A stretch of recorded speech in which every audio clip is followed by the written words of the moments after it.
Alright everyone, welcome back to another video. Last time we left off with wearing down the Luftwaffe.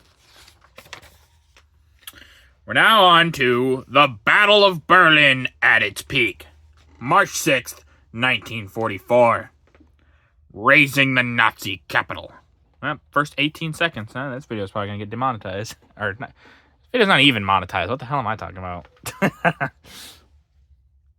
The war in the air reached a new and perhaps decisive phase on March 6th when about 800 American heavy bombers fought their way through the massed strength of the German Metropolitan Air Force to blast factories, airfields, and other military installations, as well as civilian, but they're not going to talk about that here. The air battles that raged around and within the tight wedge-shaped formation of flying fortresses and liberators were the greatest in history.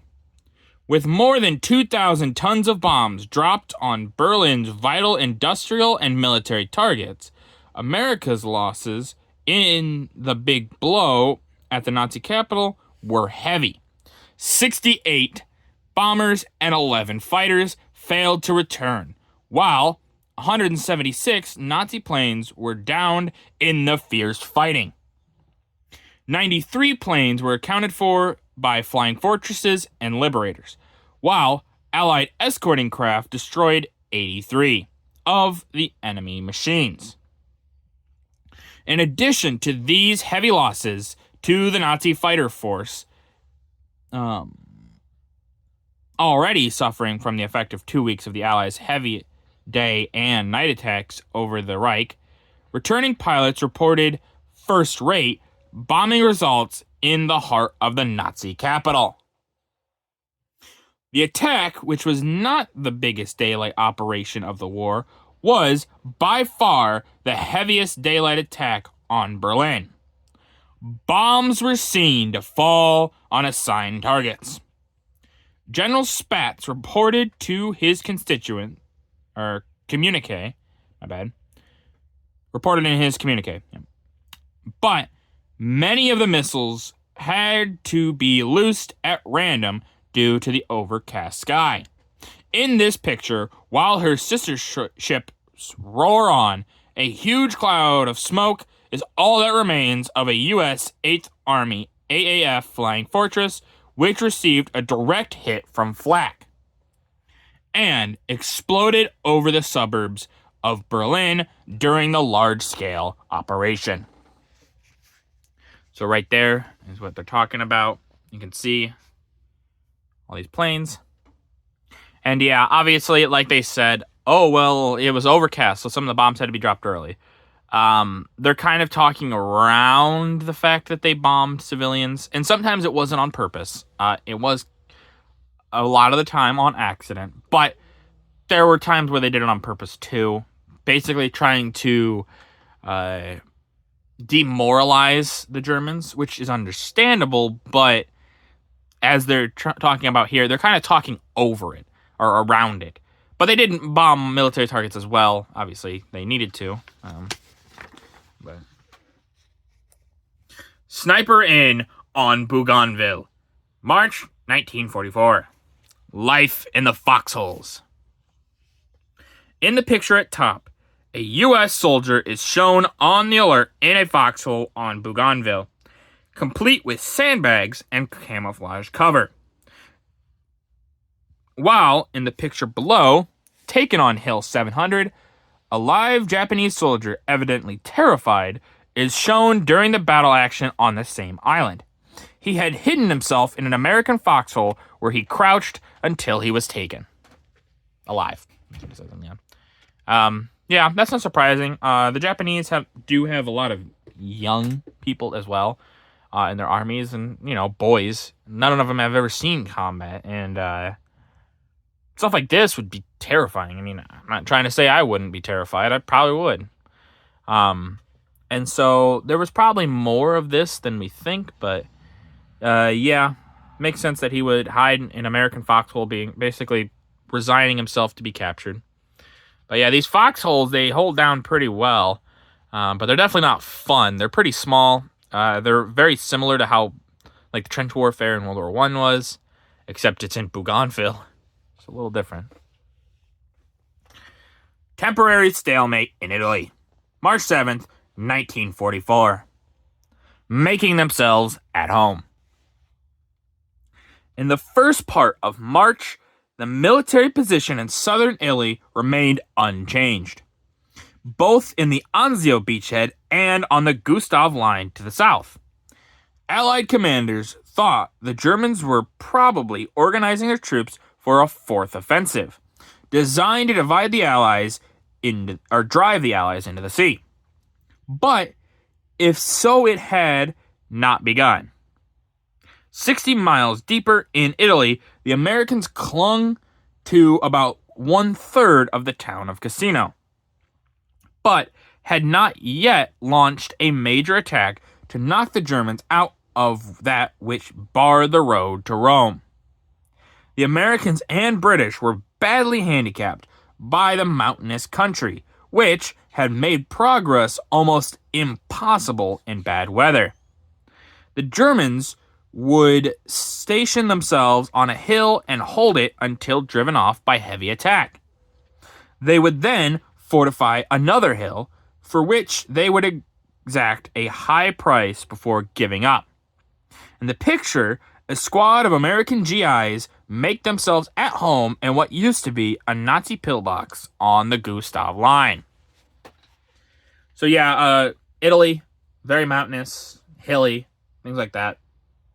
Not good for really any type of war. We do talk about, Hannibal when he fought here, but they weren't fighting tactics like this, per se, where they just sat on a hill. The Romans didn't fight, they didn't fight that way. So, it's a little different. But, yeah. They would probably find this really funny, because obviously the Germans always are known for going above and beyond on certain things. So they're probably like, yeah, this is a nice little pillbox. We'll hang out here. Distraction on the Burma front. March 1944. Moving up.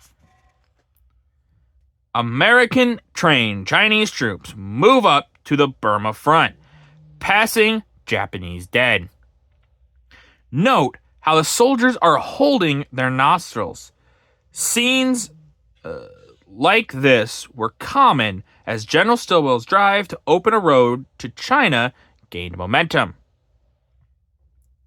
Columns of the British 14th Army went into action for the first time in support of the American-Chinese offensive, making a surprise thrust from the upper Chinduin River that threatened to outflank the Japanese retreating from the Hukaong Valley.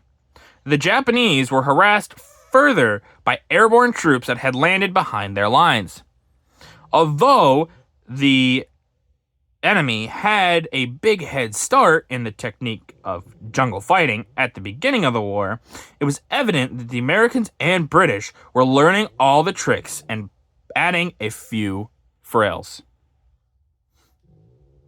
Yeah, so the Allies, they get pretty good at the jungle fighting.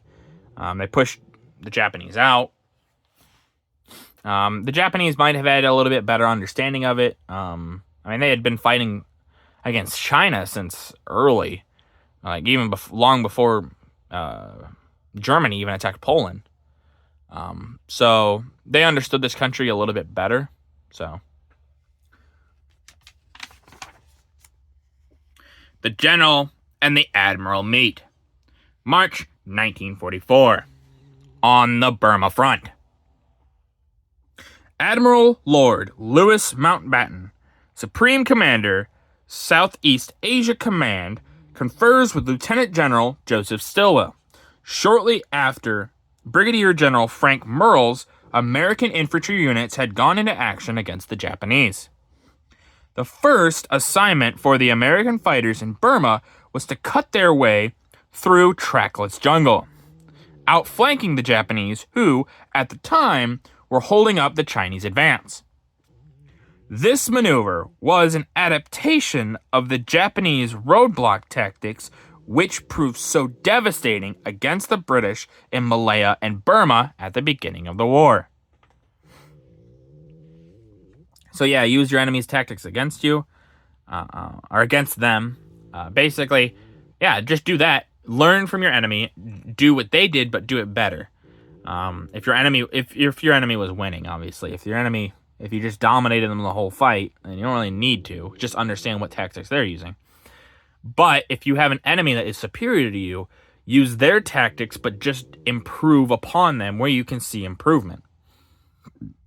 And that's what the Allies are doing, and it's proving effective. The admirals inspect some new bases. March 1944. Looking over the Marshalls. Admiral C.W. Nimitz left. This guy right here. Commander-in-Chief, U.S. Pacific Fleet and Pacific Ocean areas, and Admiral, then Vice Admiral, Raymond A. Spruance, Commander of Central Pacific Force, U.S. Pacific Fleet, on an inspection trip of newly acquired bases in the Marshall Islands. They returned to their headquarters well pleased with the results obtained by their men. Yeah, obviously they're just getting a general idea of what they captured even looks like and things like that. Important for the military to know that kind of stuff. It also probably helps so they can go, okay, these improvements are good, but you could change these or things like that. Small things. Which is always helpful for a general to be doing. Or admiral, I guess, in this point. But with that, that's going to do it for this video. If you guys liked the video, leave a like. If you didn't, leave a comment. Tell me what I could improve on. I always appreciate your feedback. And as always, subscribe. It really does help out the channel. Thank you.